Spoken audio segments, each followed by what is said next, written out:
안녕하세요. 저는 어디 하나 특별할 거 없는 정말 평범한 30대 남자입니다. 하지만 뭔가 남들과는 다른 게 있다면 제 직업이라고 할 수 있겠네요. 그게 뭔지 궁금하시죠?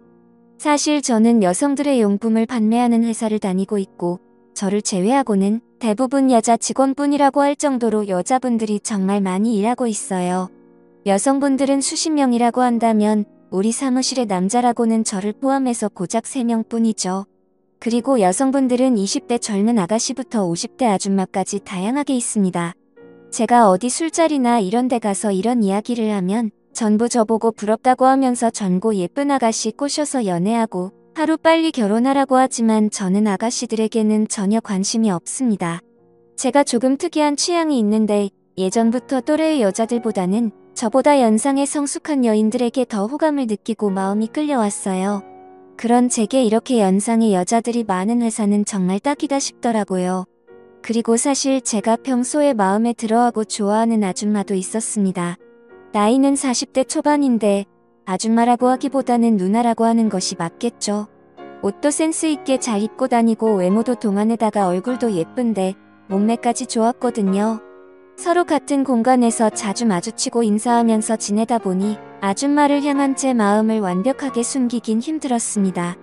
은근슬쩍 잘해주고 일할 때에도 티 안 나게 챙겨주다 보니 어느 날부터 그 아줌마가 저를 보는 눈빛이 심상치가 않더라고요. 여자를 여러 번 만나본 터라 대충 분위기만 봐도 무슨 생각을 하는지 알 수가 있었어요. 그렇게 한동안은 서로가 눈빛 교환만 하며 탐색전을 벌이고 있었는데 이대로 가다가는 진전이 없겠다 싶어서 제가 먼저 그녀에게 점심이나 같이 먹자고 데이트 신청을 걸었습니다.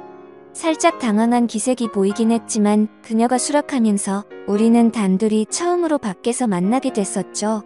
항상 회사 근처에서 먹는 국밥이나 짜장면 같은 음식이 아니라 제법 가격이 나가는 괜찮은 분위기의 프랜차이즈 양식집으로 갔습니다. 가게 분위기가 좋아서 그런지 그녀와의 대화도 막힘없이 술술 진행되었습니다. 사실 이런 이야기를 하면 저를 어떻게 생각하실지는 몰라도 아마 욕을 하실 수도 있다고 생각합니다. 하지만 모든 걸 솔직하게 전해드리려고 마음먹었고 익명의 힘을 빌려서 사실대로 다 말하겠습니다. 실은 그녀는 남편과 아이가 하나 있었어요. 연상을 좋아하다 보면 유부녀를 만나게 되는 경우가 흔하기 때문에 저는 이런 일에는 별로 신경 쓰지 않았습니다. 남들이 보면 욕할지는 몰라도 저도 제가 특이한 거 잘합니다. 그냥 제 앞에 있는 이 여자가 저를 얼마나 좋아하고 있는 건지, 남편이 있는데도 불구하고 저와 연애를 할 수 있는지, 그것이 가장 중요한 일이었죠. 그런데 이 여자 제 생각보다 쉽게 풀릴 것 같은 느낌이 들었습니다. 눈빛부터 완전 오늘 제대로 한번 안기고 싶다는 분위기를 읽을 수 있었거든요. 보통 유부녀들이 아가씨들보다 공략하기가 더 쉬울 때도 있긴 했지만 이렇게까지 적극적으로 함께 있고 싶다는 눈빛을 보내는 여자는 처음이라 조금은 당황을 했었습니다. 그렇게 점심을 다 먹고 이제 다시 일을 하러 회사로 들어가고 있었는데 갑자기 그녀가 저를 부르더니 말을 했습니다. 오늘 퇴근하고 나랑 같이 드라이브나 하러 갈래요? 오늘 저녁까지 책임질 수 있죠? 라고 당돌하게 묻는 겁니다. 정말 거침없는 속내를 보이는 것에 당황을 했죠. 그와 동시에 호박이 난골째 굴러 들어온다는 표현을 이럴 때 쓰는 건가 싶었습니다. 저는 그러자고 대답을 했고 각자 시간차를 두고 사무실로 들어갔습니다.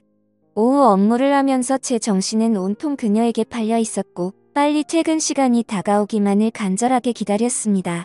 정말 두근거리는 소리가 다 들릴 정도로 가슴이 뛰었고 시간이 너무 더디게 가서 환장하겠더라고요. 그렇게 결국 마침내 퇴근 시간이 되었고 우리는 회사 동료들의 눈을 피해 지하 주차장에서 몰래 만났습니다. 막힌 도심을 지나 오랜만에 외곽으로 드라이브를 하면서 나갔더니 차도 별로 없고 마음이 뻥 뚫리는 기분이었어요. 그녀가 자기가 잘 아는 풍경 좋은 공원이 있는데 그쪽으로 가자고 해서 차를 그쪽으로 몰았습니다. 제가 창밖 풍경에 정신이 팔린 사이에 은근슬쩍 그녀가 제 손을 잡더라고요. 이전까지 수많은 유부녀들을 만나왔지만 이 정도로 적극적인 여자는 처음이었습니다. 그녀는 저를 한번 째려보고는 내 마음 변하기 전에 빨리 가요 라고 말하면서 진지하게 말을 했죠.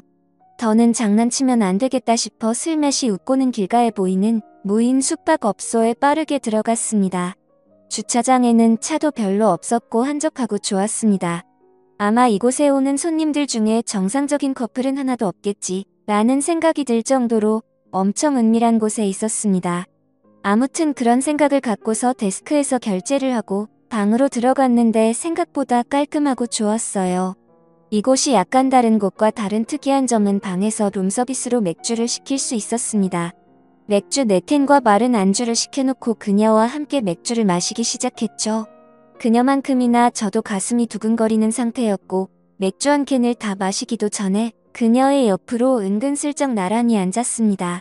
그녀를 천천히 쳐다보는데 아이를 낳은 40대 이후 여자라고는 믿기 힘들 정도로 군살이 하나도 없다라는 생각이 들었고 평소에도 좋아하던 사람이었지만 관리가 잘 된 그녀의 모습을 보니 한 번 더 반하고 말았습니다. 그렇게 한참 동안 대화를 나누다가 저희는 서로의 사랑을 확인하게 되었죠. 한참 뒤 퇴실 시간을 알리는 알람을 듣고 나서야 겨우 정신을 차리고 그곳에서 빠져나왔습니다. 그녀를 집으로 데려다주기 위해서 운전을 하고 가고 있는데 진짜 연인이 된 것처럼 아예 제 옆에 딱 붙어서 떨어질 생각을 안 하더라고요. 그래서 저는 운전하는 중이라 위험하다고 아무리 이야기해도 전혀 소용이 없었습니다. 평소에는 조용했던 여자였기에 이 여자에게 이런 매력이 있었나 싶었어요. 그렇게 그날 이후로 우리들만 있을 때는 앞으로 여보자기로 부르기로 했고 당연히 회사에는 우리가 사귀는 사이라는 건 철저하게 비밀로 했습니다. 사실 그녀는 아이를 낳은 뒤로 남편과의 사이가 많이 어색해져서 요즘에는 집에서 부부끼리 대화도 거의 없는 상태라고 하더라고요. 특별히 사이가 좋지도 나쁘지도 않았지만 뭔가 둘 사이에 불꽃이 타오르는 느낌이 없어서 인생이 심심하고 쓸쓸했었는데 그때 저를 만나고 다시 심장이 두근두근 거리는 것을 느꼈다고 했습니다. 저도 제가 하는 일이 무조건 옳은 일은 아니라고 생각하고 있어요. 하지만 불륜이라는 것이 사랑에 메마른 여자들을 사랑해주고 다시 두근거리게 만들어주는 좋은 역할도 할 수 있다고 생각해요. 그동안 남편의 사랑을 받지 못하면서 그녀들이 얼마나 외롭고 힘들었겠습니까? 제가 잘생기거나 몸이 좋은 건 아니지만 진심으로 그녀들을 사랑해주고 남편이 주지 못하는 것을 충족시켜주면서 행복한 시간을 보낼 수 있다고 생각하면서 저는 스스로 만족하고 있습니다. 아무튼 그때 이후로 그녀와 6개월이 넘는 시간을 몰래 사귀고 있는데 그 전보다 피부도 훨씬 좋아지고 성격도 더 활발해지고 주변 사람들에게 하는 모습을 보면 모든 게 더 좋아진 것 같았죠. 우리 부서 사람들도 다들 그녀만 보면 요즘 좋은 일 있어? 라고 물어보면서 얼굴이 좋아졌네 라는 이야기를 자주 하더라고요. 솔직히 말하면 제가 처음에 말씀드렸듯이 남자가 3명밖에 없다 보니까 자주 술을 마시는데 남자 사원들은 이 사실을 알고 있습니다. 그러자 그 두 사람은 제게 부럽다면서 침을 흘리는데 뭔가 위너가 된 기분에 기분이 좋더라고요. 아무튼 저는 그녀가 행복하게 웃는 모습을 옆에서 지켜볼 때면 뿌듯한 마음이 들고는 합니다. 언젠가는 헤어지고 다른 여자를 만나게 되겠지만 지금 이 마음만큼은 진심이에요. 저희의 예쁜 사랑을 응원해주시면 감사하겠습니다. 오늘의 사연은 여기까지입니다. 끝까지 읽어주셔서 감사합니다.